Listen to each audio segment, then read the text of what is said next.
आपने जब seriously start किया था तभी आपको ऐसा लगा था कि ये मेरे लिए नहीं है? कोई बड़ा लॉस हुआ था? लॉसेस तो बहुत सारे हुए थे। आप जितना जल्दी इन दोनों चीज़ को समझ जाओगे अपनी ट्रेडिंग जर्नी में लेवल अप कर जाओगे। मैं आपको एक क्यू कार्ड दिखाऊंगा जिसमें एक थोड़े इमोजीज होंगे। आपको सिर्फ बताना है वो इमोजी स्टॉक मार्केट का कौन सा टर्म है। Money plus flow, cash flow. The second one is easy again I think for you. इसका तो बियर मार्केट। सबसे बड़ी साइकोलॉजिकल जो मैं गलती करता था उसकी वजह से मैंने बहुत सारे अकाउंट लूज़ करे। सिर्फ एक गलती है, जैसे कि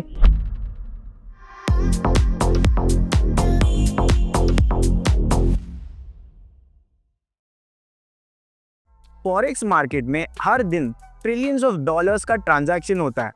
नो वंडर ये दुनिया का सबसे बड़ा और सबसे लिक्विड मार्केट है।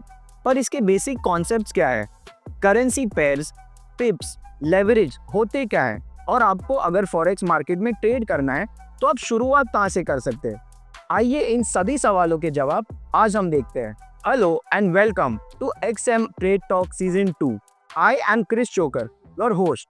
एंड आज हमारे साथ एक बहुत ही स्पेशल गेस्ट है जिन्होंने अपने फॉर्मेटिव ईयर्स में ही ट्रेडिंग शुरुआत की एंड आज उन्हें 4 इयर्स का एक्सपीरियंस है। सो विदाउट फर्दर अडू मिलते हैं हिमांशु पटवा जी से जो हमें बेसिक ट्रेडिंग कॉन्सेप्ट्स के बारे में बताएंगे एंड फॉरेक्स ट्रेडिंग में एंटर कैसे करते हैं ये सिखाएंगे। तो हिमांशु जी आपका बहुत बहुत स्वागत है। शुरू करने से पहले क्या आप हमें बता सकते हैं कि आपकी ट्रेडिंग जर्नी कहाँ से शुरू हुई? आपका फर्स्ट ट्रेड क्या था? फर्स्ट ट्रेड मेरा बहुत टाइम बाद लिया था मैंने, डेमो प्रैक्टिस वगैरह करके। उसमें कैपिटल नहीं था उसकी वजह से। तो जो फर्स्ट इन्वेस्टमेंट था वो आपको किसने दिया? फर्स्ट इन्वेस्टमेंट मैंने खुद ने ऑनलाइन वगैरह वर्क करके अर्न किया था। वो मैं अफिलिएट मार्केटिंग वगैरह, प्रमोशंस, ब्रांड डील्स, ये सब करता था। तो आपके फर्स्ट ट्रेड में आपको प्रॉफिट हुआ था या लॉस, कुछ याद है? हुआ तो प्रॉफिट ही था, उसकी वजह से ओवर कॉन्फिडेंस आ गया था मेरे में कि फिर उसकी वजह से खूब पूरा अकाउंट ब्लो कर दिया। तो आपने जब सीरियसली स्टार्ट किया था तभी आपको ऐसा लगा था कि ये मेरे लिए नहीं है? कोई बड़ा लॉस हुआ था जो आपको याद है? लॉसेस तो बहुत सारे हुए थे, पर फर्स्ट टाइम मैंने पैसे अर्न करके, वो मैंने फर्स्ट टाइम 50,000 रुपीज़ डिपॉजिट किए थे और उसको सिर्फ 3 दिन के अंदर पूरा ज़ीरो कर दिया था। वो मेरा सबसे बड़ा लॉस था। तो फिर ऐसा कौन सा मोमेंट आया जिसमें आपको लगा नहीं यार भाई अभी यही मेरे लिए है कि इसी से हम एक सक्सेसफुल आदमी बन सकते हैं? वो ऐसा कौन सा मोमेंट था? वो मोमेंट था जब मेरा 12th क्लास कंप्लीट हुआ था। मैंने बोर्ड्स एग्ज़ाम वगैरह दिए थे। उसके बाद मैंने डिसाइड कर लिया था कि मेरे को कुछ समझ नहीं आ रहा था कि करना क्या है, क्या नहीं करना। तो मैंने उस टाइम ट्रेडिंग को सीरियसली लेना स्टार्ट कर दिया। तो तभी आपने क्या किया? आपने कोई कोर्स लिया, कोई मेंटर्स मिले या आपने खुद से सीखा? मैंने तो सीखा तो खुद से ही है, यूट्यूब से, ऑनलाइन वगैरह, ऑन एजुकेशन से। तो आपके हिसाब से ना भाई एक सक्सेसफुल ट्रेडर बनने के लिए कौन से ऐसे इंपॉर्टेंट क्वालिटीज है जो बंदे को सीखना चाहिए? सबसे इम्पोर्टेंट क्वालिटीज़ तो पेशेंस और डिसिप्लिन, मेरे अकॉर्डिंग तो यही एक सक्सेसफुल ट्रेडर, एक प्रॉफिटेबल ट्रेडर बनने के लिए। आप जितना जल्दी इन दोनों चीज़ को समझ जाओगे उतना आप अपनी ट्रेडिंग जर्नी में लेवल अप कर जाओगे। तो चलो एक एग्जांपल ले लेते हैं। सोचो कोई 19 साल का दोस्त है आपका, हाँ, उसको डर लग रहा है ट्रेडिंग शुरू करने के लिए बट उसको एक्साइटमेंट भी है। तो उसको आप एक क्या टिप दोगे जिससे उसका डर निकल जाए? देखो आपको स्टार्ट तो ट्रेडिंग करना ही पड़ेगा। आप इससे बोल रहे हो कि मुझे डर लग रहा है, आप ये बोलने की ट्राई कर रहे हो कि मुझे स्विमिंग तो सीखनी है पर मैं पूल में नहीं कूदना चाहता। ऐसा नहीं होने वाला। आपको स्टार्ट तो करना पड़ेगा। तो आप एक चीज़ कर सकते हो कि आप स्मॉल से स्टार्ट कर दो। आप स्मॉल कैपिटल से स्टार्ट कर सकते हो। ये बहुत अच्छा कहा आपने भाई कि फर्स्ट पहले बंदे को स्विमिंग पूल में उतरना पड़ता है, वो तभी स्विमिंग सीखता है। तो पहले थोड़ा कैपिटल हो, जो भी कैपिटल हो वो लेके पहले आप मार्केट आप में। 100% यूज़ मत करो अपना कैपिटल। जैसे आपका कैपिटल 1 लाख है तो आप 10,000 से स्टार्ट कर सकते हो, 15,000 से स्टार्ट कर सकते हो। आई थिंक उसके पहले तो बंदे को पेपर ट्रेडिंग भी थोड़ा बहुत करना चाहिए। आपने किया था पेपर ट्रेड? पेपर ट्रेडिंग से ही स्टार्ट किया पूरे 1 साल तो। 1 साल तक आपने पेपर। कैपिटल नहीं होने वजह से। Right and in fact I think capital होगा तो भी बंदे को थोड़े टाइम के लिए तो पेपर ट्रेडिंग करना ही चाहिए। जैसे ऑब्वियसली करना ही चाहिए, पहले बेसिक नॉलेज लेना चाहिए टेक्निकल्स वगैरह का। साइकोलॉजी की वजह से ऐसी कौन सी गलतियां हैं जो एक बिगिनर ट्रेडर करता है एंड उसको कैसे अवॉइड कर सकते? सबसे बड़ी साइकोलॉजिकल जो मैं गलती करता था उसकी वजह से मैंने बहुत सारे अकाउंट लूज़ करे, बहुत सारे पैसे लूज़ करे। सिर्फ एक गलती है, जैसे कि अपनी एक लूजिंग ट्रेड के बाद नेक्स्ट ट्रेड जो होती है उसमें मेरे को बहुत फोम होता था, मैं चाहता था कि जो भी लॉस कवर हो फटाफट रिकवर हो जाए, उसकी वजह से सिर्फ मैंने बहुत गलतियाँ करी। और एक स्टॉप लॉसेस ना यूज़ करना।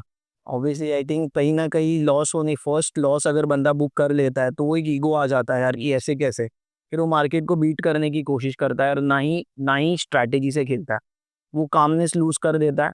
एंड इज लाइक नहीं यार, अभी से फॉर एग्जांपल 3000 का लॉस हुआ है तो वो टारगेट बना लेता है कि आज मुझे 3000 वापस कमाने ही कमाना भाई पूरी साइकोलॉजी इससे खराब हो जाती है। है। राइट, हाँ, क्योंकि फिर वो लॉजिकली सोच ही नहीं रहा है, फिर वो इमोशंस पे सोच रहा है, वो एक मार्केट को ऐसे देख रहा है कि यार एज अ चैलेंज देख रहा है, which is very wrong. Yes. तो व्हेन यू स्टार्टेड, जब आपने स्टार्ट किया था तो तभी आपकी कोई स्ट्रैटेजी थी या सिर्फ हिट एंड ट्राई करते थे?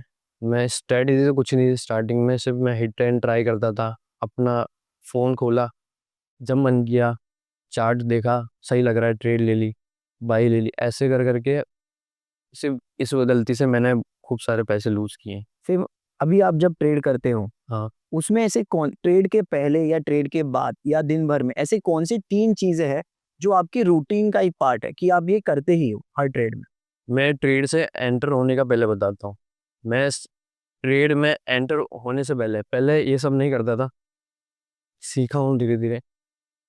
सबसे पहले मैं चेक करता हूँ कि मेरी साइकोलॉजी ठीक है, मैं फोमो तो नहीं कर रहा हूँ, क्या मैं मार्केट सही दिखा रहा उसकी वजह से एंटर नहीं कर रहा हूँ या मेरे सेटअप पे एंटर कर रहा हूँ। Second, I check my rules कि मैं अपने रूल्स फॉलो कर रहा है नहीं कर रहा हूँ, कि जो मैंने लिखा है खुद ने इतनी गलतियाँ करने के बाद जो रूल्स बनाए हैं वो मैं फॉलो कर रहा हूँ नहीं कर रहा हूँ, वो देखता हूँ। थर्ड, मैं देखता हूँ कि मेरे ये ट्रेड सेटअप के अकॉर्डिंग है या नहीं। भाई ऐसे कोई मिस्टेक जो स्टार्ट में जब हुआ आपके साथ, आपको लगा ये बहुत बड़ा मिस्टेक है, बट आगे जाके आपको समझा अरे यार ये मिस्टेक नहीं है, ये तो बहुत बड़ी लर्निंग है, ऐसा कुछ? स्टार्टिंग में करी थी कि एक्सपेक्टेशन बहुत ज़्यादा रख ली थी स्टार्टिंग में, उसकी वजह से मैंने देखा कि लोग बाग बोल रहे कि टेक्निकल एनालिसिस सीख लो तो आप ट्रेडिंग सीख जाओगे, प्रॉफिटेबल ट्रेडर बन जाओगे। उसमें क्या बताते थे कि सिर्फ सपोर्ट रेजिस्टेंस ट्रेंड लाइन ये हो गया। ये मेरी सबसे बड़ी गलती थी, कहीं ना कहीं मानता हूँ। उसकी वजह से मैंने अपना बहुत टाइम वेस्ट किया। तो भाई हर ट्रेडर की लाइफ में एक ऐसा फेज आता है, शायद वो टाइम पे मार्केट साथ नहीं दे रहा है, वो टाइम पे अपनी स्ट्रैटेजी साथ नहीं दे रही है, वो टाइम पे शायद जस्ट आपका दिन भर में आपका इमोशनल स्टेट ऐसा नहीं है कि आप पॉजिटिव ट्रेड ले पा रहे हो, तो तभी आप अपने आप को मोटिवेटेड कैसे रखते हो टू कीप गोइंग? मेरा तो काम यही है, तो मुझे समझ आ गया कि इसको रोक तो नहीं सकते, ये होता रहेगा। तो one thing I do is कि मैं थोड़े टाइम के लिए ट्रेडिंग छोड़ देता हूँ, कहीं चला जाता हूँ, कुछ अलग करने लग जाता हूँ डिफरेंट। थोड़े टाइम के लिए, जैसे 1-2 हफ्ते के लिए ट्रेडिंग छोड़ दी, अगर ज़्यादा ही मेरे को बड़े-बड़े लॉसेस हो रहे हैं, मेरे अकाउंट्स ब्लो हो रहे हैं। हाँ, मतलब वो ये एक बंदे को एक रीसेट हो जाता है, एक रीबूट हो जाता है, अगर 1-2 हफ्ते के लिए नहीं है, तो वो एक फ्रेश पर्सपेक्टिव से एक नई बिल्कुल चार्ट्स देखना ही बंद कर देता हूँ, कुछ नहीं। ऑब्वियसली, क्योंकि चार्ट्स अगर देखते रहोगे तो वापस ट्रेड करने का मन करेगा, वापस इमोशनल बाइंग या कुछ या करने का मन करेगा। तो that's a very good thing कि यार आप थोड़ा 1-2 हफ्ते के लिए ब्रेक ले लीजिए and you come back motivated, right? या तो हिमांशु भाई, अगर कोई बिगिनर ट्रेडर है एंड उसको ट्रेडिंग प्लेटफॉर्म या कोई ब्रोकर ढूंढ रहा है, तो ऐसे कौन से फीचर्स है जिस पे उसको ध्यान देना चाहिए? तो शुरू-शुरू में I used to only focus on lower spread, कि मुझे सबसे लोअर स्प्रेड वाला ब्रोकर मिल जाए। फिर समझ आया कि लोअर स्प्रेड ही सब कुछ नहीं होता है, आपको फास्ट एग्जीक्यूशन मिलना चाहिए, कि आपका ब्रोकर लेवरेज प्रोवाइड कर रहा है अच्छी, आपको डिपॉजिट और विथड्रॉल्स में कोई प्रॉब्लम तो नहीं कर रहा है, और आपको एजुकेशनल रिसोर्सेज प्रोवाइड कर रहा है। तो एक्सम में मुझे ये सब मिला, तो आई चूज़ एक्सम। तो thank you so much Himanshu भाई। आपने जो जो इनसाइट्स दिए वो आई थिंक हर एक 19 ईयर ओल्ड के लिए बहुत यूज़फुल होगा। शायद मैं अगर 19 होता एंड मैं आपकी बातें सुनता तो मुझे बहुत ज़्यादा क्लैरिटी मिलती। मैं स्टॉप लॉसेस वगैरह को इतने लाइटली नहीं लेता। तो ये बहुत सारे सीरियस क्वेश्चंस हो गए भाई। अभी थोड़ा फन करते हैं। हमारे पास एक फन सेगमेंट है आपके लिए, हाँ। जिसमें मैं आपको एक क्यू कार्ड दिखाऊंगा, जिसमें एक थोड़े इमोजीज होंगे। आपको सिर्फ बताना है वो इमोजी स्टॉक मार्केट का कौन सा टर्म है। Are you ready? This is easy. What is this? Money plus flow, cash flow. अरे lovely, the second one is easy again I think for you. इसका तो bear market. Bear market, lovely. ये थोड़ा difficult हो सकता है। Sun plus man trading, day trader. Day trader मुझे नहीं समझ रहा था, बढ़िया day trader. This is a nice emoji. What is this? इसका तो इजी है, currency plus pair, currency pairs. Currency pairs. Lovely. हाँ, This is a nice one. This is a robot. Robot plus currencies. Algo trading.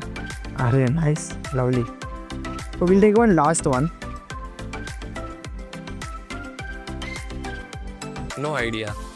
पता तो मुझे भी नहीं है, आपको पता है? Let us know in the comments below.